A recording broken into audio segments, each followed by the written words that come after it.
Let's stay in Canberra for the moment. Look at several stories coming out of the Northern Territory over the weekend. Of course, there's one very big one. Labor Senator for the NT, Malarndirri McCarthy, joins us now. Good morning to you.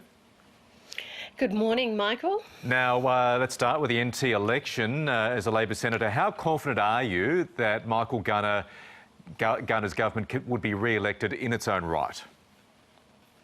Look, on Saturday night when we did the coverage, Michael, I was certainly quietly confident that we would be returned, and incredibly pleased that the Northern Territory people stayed the course with Labor. It has been a terrible year for everyone, I think, right across the country and around the globe, and going to an election was certainly very testing, and it's good to see that Labor is well ahead, and we have further counting today. So we'd like to see some of those seats that are going to be counted today to come across to us. OK, so more likely there'll be some form of agreement with independents to form government?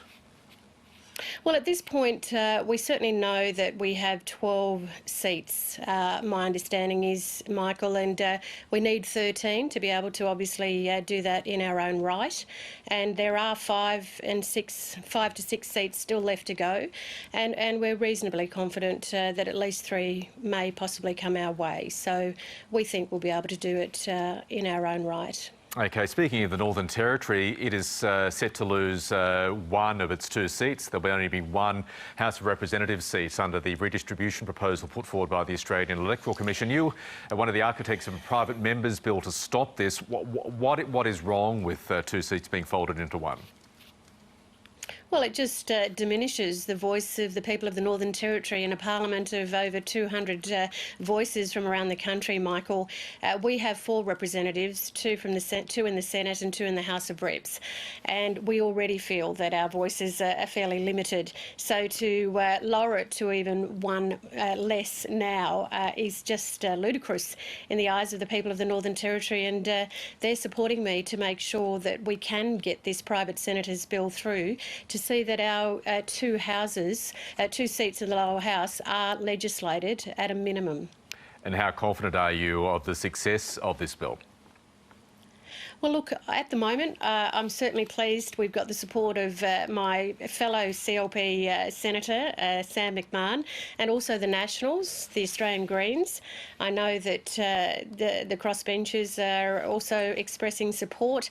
So I think if people vote the way they say they will, Michael, we should be fairly successful. But look, can I just say we are debating the issue this morning in the Senate, and I do call on the Prime Minister he can change this. We've got the Nationals on board, we just need the Liberals, and that really is the Prime Minister. OK, before you go, I believe you're across the story written by a colleague, Russell Jackson, on former AFL footballer Robert Muir, a really appalling tale of racism spanning several decades, and it only took the publication of this story yesterday for Robert to get an apology from both St Kilda and the AFL. What did you make of his plight? Yeah, look, it's pretty sad. I mean, I was reading that over the weekend as well, and one of the things that struck me, Michael, is that this story of Robert's is not one in isolation. And I think if I look at the broader political call by First Nations people is the story of truth-telling. There are so many stories like Robert's out there, and we need to, as a country, be open to the fact that there is so much hurt. And I do commend the AFL and St Kilda for acknowledging and recognising that immediately, but I'm sure there are plenty more out there who will probably come forward. I think you're right on that front. Malarndirri McCarthy, thanks for joining us this morning. Thank you.